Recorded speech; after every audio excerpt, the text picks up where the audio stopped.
من اصلا فن پیجای تو بودم. عزیزم پایین دوست داشتی؟ یعنی پایینت پایین که نگاه میکنی خیلی خاک بر سرم. خیلی خاک بر سرت دیوونه. الان چی میخوری دقیقا؟ شامه؟ صبحونه است؟ نهاره؟ چیه؟ آیسو جون کره کرده کاش بودی و میدیدی کرد. نمیتونم دیگه تکون. تو که عربیت قویه، تو که با مرزا جا به جایی داری. تبادل دارم نه جا به جایی. میشه منو تبادل کنی؟ میشه منو بدی یکی دیگه بگیری؟ به کی بدم؟ به کی دوست داری بدم؟ بگو تا بدم. منو بفرست. کجا؟ بگم نترس بگو. قیافت شبیه اوناست که میفرستی دبی. من بیچاره تا حالا خودم یک بار بیشتر نرفتم دبی. یه بار همش رفتی من نرفتم. من یه بار بفرست من میخوام امتحان کنم. میخوای امتحان کنی؟ خدا وکیلی.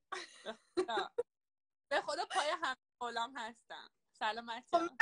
بفرستمت خودت نمیتونی بری؟ من که میدونی با همه اینا بدم. من با همه بدم. همه ببین همه بدا با ما خوبن. با ما بد نباش پریما. با ما بد نباش. خلاصه اینجوری فایده نداره. من که این علیو تو زندگی راه نده. این از زندگی همه سر در میاره. میاد حاشیه پراکنی میکنه. ولی نمیذاره هیچکی از زندگیش سر در بیاره. حال زنک قشنگ چونی. فوت خوبی؟ علی اگه کارتون بود خاله ریزه با قاشق سهرامیز بود. من رفتم ولی آدمای اطراف تو بشناس خواهر. چاش قربونت.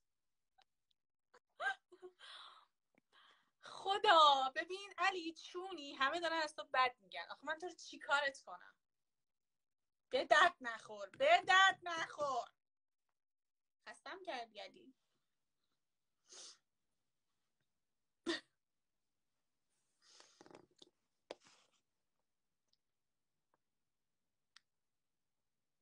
زشت فوت. چطوری الی عشقم؟ چطوری عزیزم؟ بیا بالا ببینمت.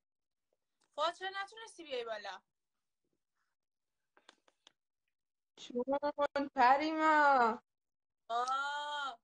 هلوی ما اومد. چطوری هلو؟ یه ذره فضا عوض شه کلا. خوبه.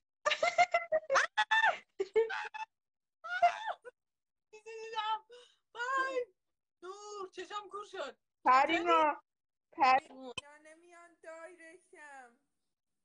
کی؟ ورزشا برا نمیرین دایرکتش برین اذیتم میکنن. چقدر صدات ضعیف شد. صدامو نداری؟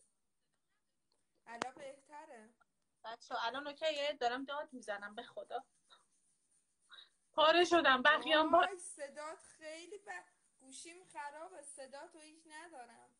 گوشیت خرابه. نمیتونی هندزفری بذاری؟ هندزفری که بزنم بدتره اصلا کلا. فواد عشق منی. فوادی دعیوسا نمیان دایرکتم. بچه ها برید دایرکتش دیگه. یعنی چی؟ این هلو حیف نیست رو دست بمونه. اصلا نباید رو زمین بمونه. این مال حیف رو زمین بمونه. خلاصه عشق منی. پریما ببینم ناخوناتو. ساده بیا. من رفتم من شورت سوتین زدم رو ناخونم. نه من مجبور شدم برم کوتاش کنم. می‌خواستم برم عمل. این انگشتم تو چیز جا نمیشد. این یارو چیز اسمش نمیدونم چیه. گفتم من ناخوناتو کوتاه کنی. منم کوتاه کردم. من میخوام این سری اصلا هیچ راضی نبودم ولی طرحشو خوب زد. این سری میخوام ناخون کوتاه بذارم دیگه. چرا؟ میگن کوتاه بهتره دیگه. بلند میگن مدلش رفته. اشتباه کردم این سری. دارم دیگه. من عشق بلند دارم. به خاطر عملم مجبور شدم کوتاه کنم. عشقم فوادو بیار. مرسی که آوردی بالا. مرسی ممنونم. بمون جلوی باز میارمت بالا. باشه بعد فواد بیارم ببینم اون چطوره پیجش مشتری میاد.